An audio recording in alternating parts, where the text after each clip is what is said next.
একই স্থানে জমে থাকে, আর সেই কারণে কিছুদিন পর ময়লা হতে শুরু করে। কিন্তু তাও আমরা একে ত্যাগ করি না, আমরা তবুও একে পুজো করি।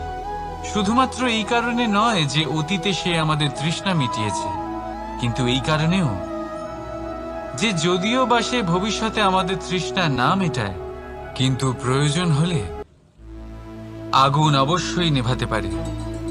ঠিক সেই রকমই হয় আমাদের সম্পর্ক, সম্পর্ক যা আমরা বহু বছর পরিশ্রম করে তৈরি করি, যে দরকার পড়লে আমাদের সহায়ক হয় কোনো না কোনোভাবে। সেই জন্য সম্মান করতে শিখুন এই সম্পর্কগুলিকে, শিখুন এই সম্পর্কগুলিকে অটুট রাখতে। কথায় কথায় এই সম্পর্কগুলিকে ভেঙে দিতে শিখবেন না। রাধা রাধা। বিষ, এই শব্দটা শুনলেই মনে অনেক কল্পনা জন্ম নেয়। কল্পনা অসহ্যকর তিক্ততা, কল্পনা অত্যন্ত বেদনাদায়ক মৃত্যু। এবার যদি আপনাকে জিজ্ঞেস করা হয় যে সবচেয়ে বিষাক্ত বিষ কোনটা, তাহলে আপনি কি বলবেন? কেউ বলবে সর্পের বিষ, কেউ বলবে কাঁকড়া বিছের, কেউ বলবে কালকিউটের বিষ। কিন্তু না, এই সমস্ত রকম বিষ সেই বিষের সামনে টিকতে পারবে না যাকে আমরা বলে থাকি কানের মধ্যে ঢালা বিষ। শুনতে অত্যন্ত মিষ্টি, কিন্তু তিক্ততায় অত্যন্ত বিষাক্ত। পেটের মধ্যে যাওয়া এই বিষ শুধুমাত্র একটি মানুষের মৃত্যুর কারণ হয়, কেবল একটি। কিন্তু কানের মধ্যে ঢালা এই বিষ একাধিক সম্পর্কের নাশ করতে পারে।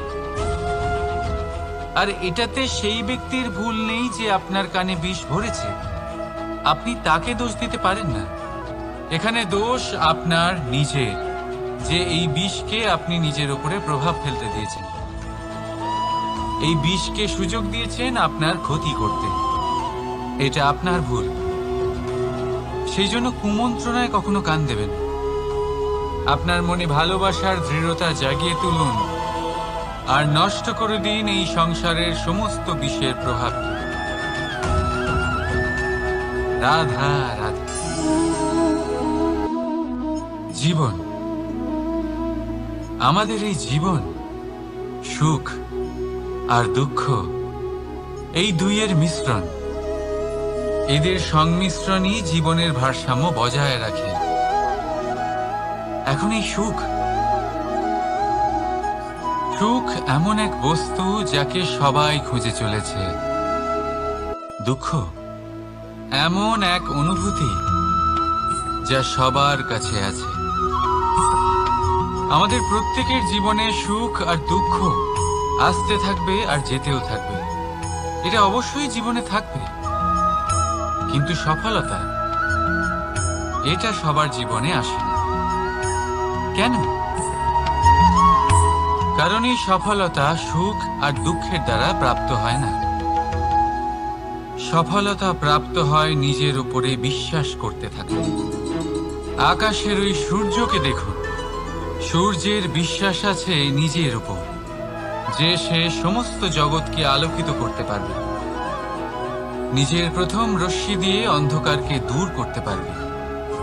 সূর্য এই বিশ্বাস নিয়েই আসে, আর কিছুক্ষণের মধ্যেই সমস্ত সংসার থেকে অন্ধকারকে বিনাশ করে ফেলে সে।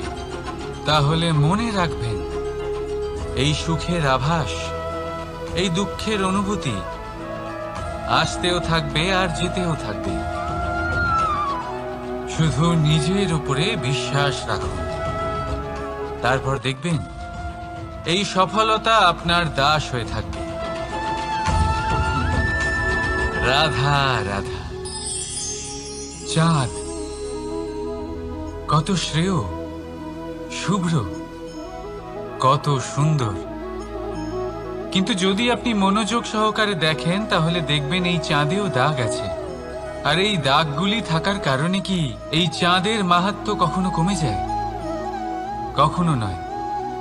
এর কারণ হলো চাঁদের নিরন্তর চেষ্টা।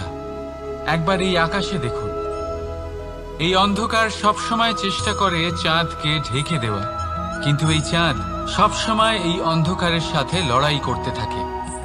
অমাবস্যা থেকে শুরু করে চাঁদের এই যাত্রা পূর্ণিমা অবধি পৌঁছেই যায়।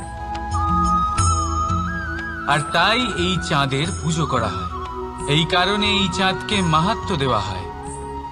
এইভাবেই যদি আপনার মধ্যে কোনো দোষ থাকে, কোনো খারাপ কিছু থাকে, তাহলে সেটা কোনো বড় ব্যাপার নয়। চেষ্টা করুন সেটাকে শুধরে নেওয়ার, কিন্তু সেই কারণে নিজেকে খারাপ মনে করা এটা অনুচিত। নিজের ভুলগুলো, নিজের দোষগুলো, নিজের খারাপ দিকের কথা ভুলে আপনি এই সংসারের ভালোর দিকে প্রস্থান করেই দেখুন না। আপনি দেখবেন আপনার অন্তরের তেজ ঠিকরে বেরোচ্ছে। রাধা রাধা। এই পিঁপড়েদের দেখছেন আপনি? সবাই একই রকমের। এদের মধ্যে তফাৎ খুঁজে বার করা অসম্ভব। মনে হয় যেন ওদের আলাদা আলাদা অস্তিত্বই নেই। কিন্তু যদি আপনি মন দিয়ে দেখেন, তাহলে দেখবেন প্রতিটা পিঁপড়ের আলাদা কাজ নির্ধারিত। তাদের আলাদা অস্তিত্ব আছে। কেউ বাড়ি বানানোর জন্য মাটি সংগ্রহ করতে পটু, কেউ ঢিপি বানাতে পটু, কেউ খাবার খোঁজায় পটু, আবার কেউ সেই খাবার আনায় পটু। ঠিক সেরকমই হয় মানুষেরা। মনে হতেই পারে সবাই একই রকম, কিন্তু প্রতিটা মানুষের ব্যক্তিত্ব, প্রতিটা মানুষের অস্তিত্ব ভিন্ন হয়। আর সত্যি কথা বলতে কি, প্রতিটা মানুষের ভিন্নতাই আমাদের প্রগতির দিকে নিয়ে যায়। ভাবুন, যদি আপনাকে কারোর সাথে হাত মিলিয়ে চলতে হয়, তাহলে আপনাকে আপনার সোজা হাত তার উল্টো হাতে ধরে এগোতে হবে। এটাই সৃষ্টিকর্তার সৃষ্টির নিয়ম। ভিন্নতা, এই ভিন্নতাকে আশীর্বাদ ভেবে চলুন। এতে কোনো খারাপ নেই। রাধা রাধা।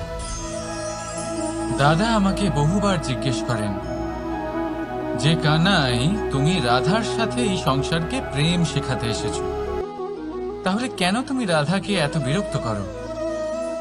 কেন ও তোমাকে বিরক্ত করে? কেন এই ঝগড়াঝাটি হয়? কেন এই টানাপোড়েন চলে?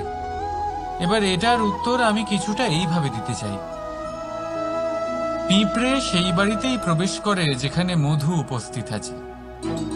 যদি আপনার বাড়িতে মধু থাকে, কোনো মিষ্টি জিনিস থাকে, মিষ্টত্ব থাকে, তাহলে পিঁপড়ে সেখানে অবশ্যই প্রবেশ করবে।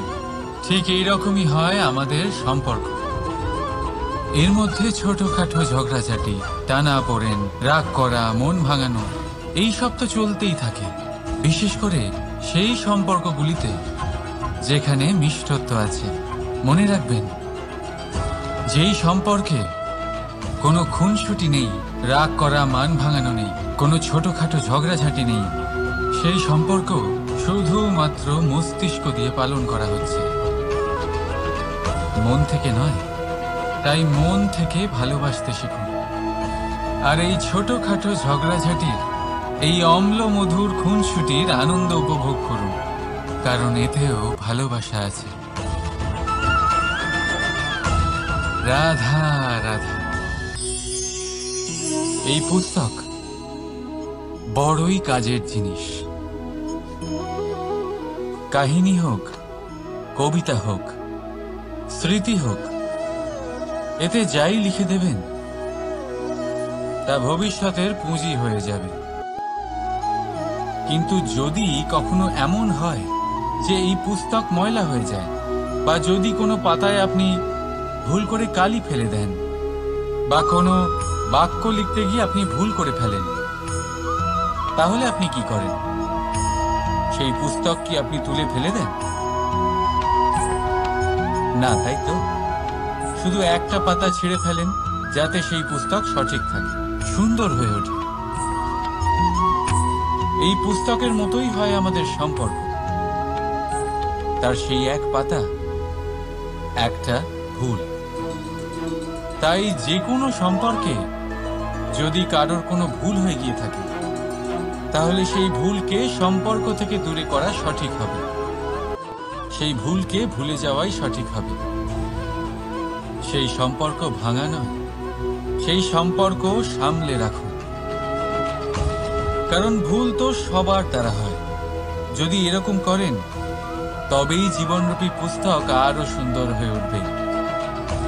একে অপরকে ক্ষমা করতে শিখুন। একে অপরের ভুলকে ভুলে যেতে শিখুন। তারপর দেখবেন এই জীবনে আরো আনন্দ আসবে, আর এই সম্পর্ক নিঃশ্বাস নিতে থাকবে। রাধা রাধা।